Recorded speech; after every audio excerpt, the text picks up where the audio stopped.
Kings fans have to be feeling pretty good that Kevin Huerter is tying all the strings together right now here in early March.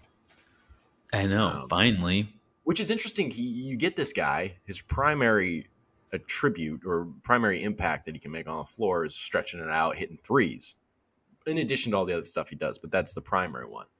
And it's like now that the three-point shooting's back, that was like the missing piece to tying it all together. Because all season he's found other ways to score, and all season he's had his ups and downs on defense. But I feel like there's been a lot of moments where I'm writing in my notes like Huerter defense. And that's not just his off-ball, weak side stuff, which he's always been pretty good at. But there are some moments on ball. I think he's listening to the podcast. I don't want to like brag, but I think he's listening to us because I think so. We're oracles, you know? Yeah. Anyways, he's tying it all together, and it was very helpful, obviously. Without Fox, with Fox, takes the team to another level, as would anybody kind of stepping up into playing their full potential. This is pretty big, right? That Kevin Huerter is kind of getting it together.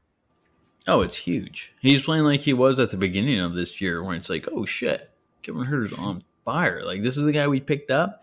Because he wasn't bad. I don't want to say he was bad, but his 3-point shooting, as we all know, was just dipping each month. It's like, like you appreciate everything else he does. It's like, dude, you're brought in to hit threes, really. That was your main focus, right? So it is nice I think the nicest part is seeing him hit those threes. And that's obviously opening up the rest of his game game and building confidence off of that. You've seen these last 4, and he's averaging like 6 assists, 23 points a game.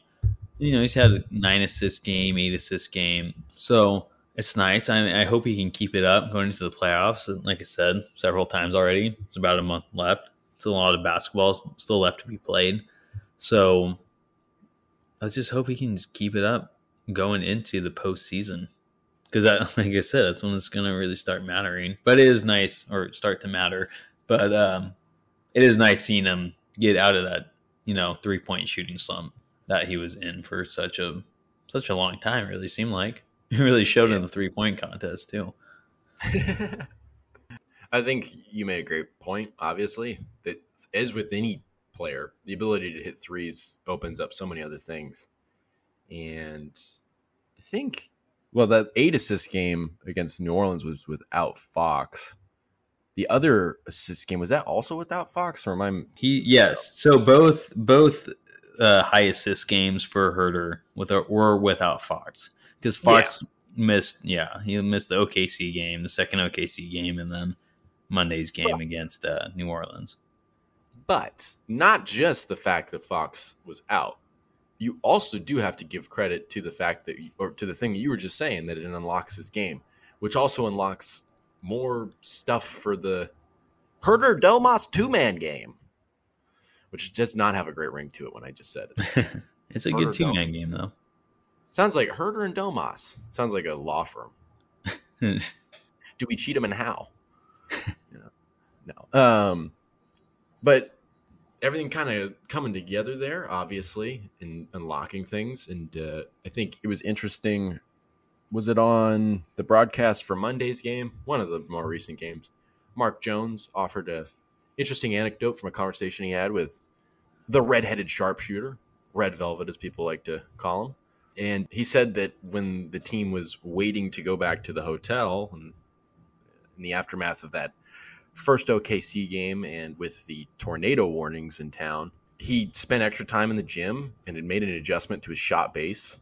And things have only been looking up since, really, Yeah, and we were talking a lot a couple of weeks ago, referencing a point that was made on Twitter again about Kevin Huerter potentially having some fatigue issues. And I don't know. The shot, when you think about the fact that he adjusted something in his shot base, maybe he's not putting as much, I don't know what the word would be, reliance on the lift from his base or something like that. I don't know what he did exactly, but boy, that's a shot in the arm, because when you start talking about a shooter getting fatigued in February, that doesn't really lend a lot of hope for what's going to happen to close the season. And he completely just, now granted, he could go 0 for his next 20 or something like that and would bring it right back up again. Yeah. Because that's what we do. But he almost surprisingly, and I don't want to say that because he's such a good player and such a good shooter, but almost surprisingly, he just totally, that narrative is not in my mind. No. And, he's proven us, that it's not an issue right now, his shot. So, I mean, it's easy not to talk about his, previous 4 months when he's shooting the ball so well. And you hope he just doesn't fall back into that slump. I mean, like you said, there was that tweet about like his fatigue and how that's affecting him and how he's moving a lot more than he was in Atlanta.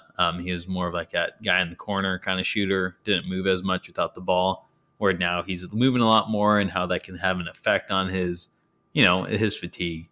So it is worth noting that we did have the All-Star break a couple weeks ago. So fresh set of legs. Like, yeah, he didn't come out of the All-Star break firing all cylinders like he has the last 4, but it is worth noting that he is, getting back on this hot streak after the All-Star break, or at least a week after the All-Star break. But the adjustment in his jump shot, that's a good sign too. Hopefully that's all it was, and hopefully the fatigue has nothing to do with it, and he's shooting the ball wrong. Because obviously the fatigue will come with more games played again, and without the All-Star break in there to break it up. Right. Or give you some rest. Another observation I had, and this one's not really backed up by anything. It's kind of just from what I've seen and just taking note of. But correct me if I'm wrong. It just seems like over these last several games, really coming out of the break, is there more of a concerted effort getting Huerter a shot or two really early? Like, I think there's been a couple of games here recently where he hits the first field goal of the game or something like that, or gets the first shot. I wonder if there's some effort to try to get him in a rhythm early. And again, it's not like his field goal attempts have changed in the first quarter. It's like I can't really see like a difference, but it does feel like in those first like 4 minutes of the game, he's a lot more involved. And again, I'm willing to be told I'm wrong there. I don't know. Have you kind of noticed anything like that? No, honestly, I can't support or debunk your what you're saying. I haven't been paying attention like that. I don't know.